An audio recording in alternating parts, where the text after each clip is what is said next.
Bonsoir San Andreas, nous sommes ravis de vous retrouver pour ce JT du Weasel News. Je suis Maeve et nous revenons ce soir sur les moments forts qui ont marqué l'État ces dernières 24 heures. Bonsoir à tous, c'est Moon. Au programme, un décollage réussi pour l'aviation locale et un retour sur la nuit la plus chaude de la semaine du côté du club 7-7. On commence par l'événement qui a fait lever les yeux au ciel à tout le sud de l'État. Hier soir, le Maze Event a officiellement inauguré son pôle aviation à l'aéroport sud, mettant fin à des mois d'attente. Entre la parade aérienne et l'exposition des modèles d'exception, l'équipage était sur le pont. Pour comprendre les enjeux de ce nouveau centre de formation, nous avons rencontré le gérant et ses instructeurs. On regarde de suite. Bonsoir Toufik, après des mois de préparation difficiles, que ressentez-vous ce soir pour cette inauguration? Honnêtement, c'est un soulagement. On est fiers de pouvoir ouvrir ce pôle du Maze Event après, comme vous l'avez dit, du coup, plusieurs mois de travail. Il est enfin là et on a hâte d'avoir la suite. Est-ce que vous diriez que votre formation elle est accessible à tous?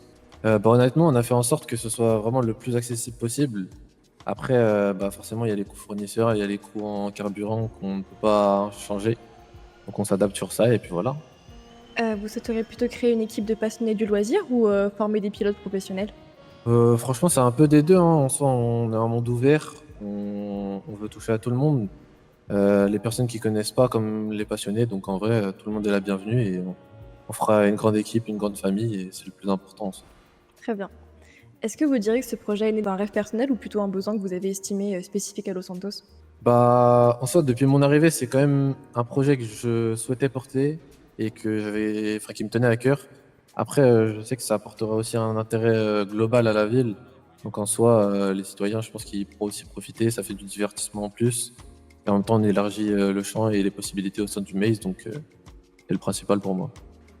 Donc après, en soi, on a hâte d'accueillir les futurs élèves et puis on verra bien comment ça se passe. Très bien. Merci beaucoup. Merci à vous.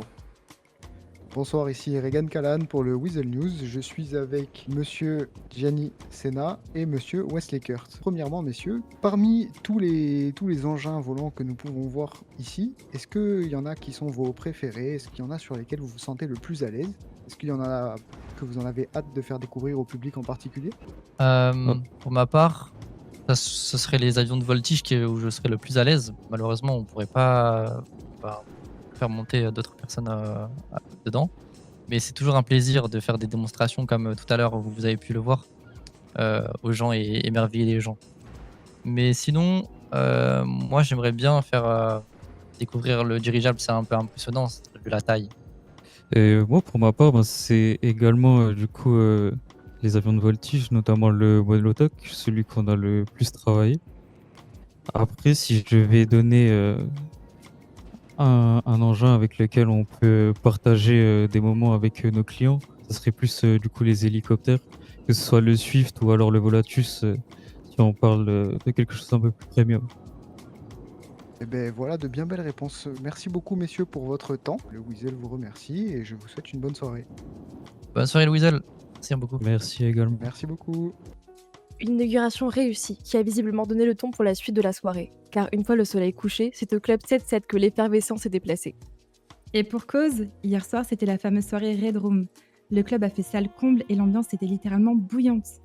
Les fêtards ont joué le jeu à fond avec des tenues rouges éclatantes. Au platine, DJ Tagada qui a électrisé la foule jusqu'au bout de la nuit.